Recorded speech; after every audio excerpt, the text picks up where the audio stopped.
Elles sont indissociables de la Chandeleur. Le 2 février, en France, on déguste les crêpes. Pour la recette, rien de plus simple. Des œufs, du sucre, de la farine, du beurre fondu, du lait. Et après, l'arôme, on choisit l'arôme qu'on veut. Moi ici, je fais à la vanille. Je blanchis un peu mes œufs avec le sucre. Après, j'incorpore la farine. Comme ça fasse une pâte lisse. J'incorpore mon beurre fondu. Ensuite, mon lait.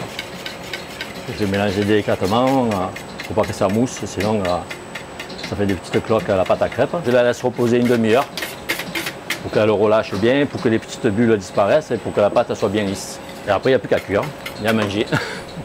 Mais au fait, pourquoi mange-t-on des crêpes pour la fête des chandelles? Avant d'être chrétienne, la tradition serait païenne. Les Celtes faisaient une procession le 1er 2 février et ils faisaient des galettes en forme de cercle qui représentaient le soleil, des galettes dorées pour célébrer le renouveau, l'allongement des jours, la fécondité et la protection du bétail. Et ça remonte aussi aux Romains. Les Romains faisaient des galettes un peu épaisses pour les lupercales. Et ces galettes étaient à base de farine de céréales, d'eau et ils les faisaient cuire entre des pierres chaudes. Non.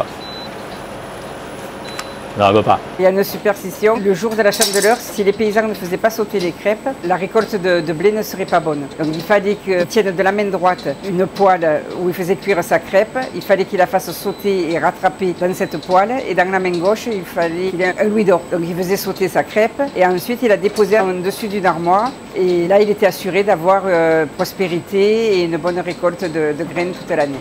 Et pour ceux qui n'auraient pas le geste parfait pour faire sauter sa crêpe, pas d'inquiétude. Le plus important, c'est le goût et de se régaler, bien sûr.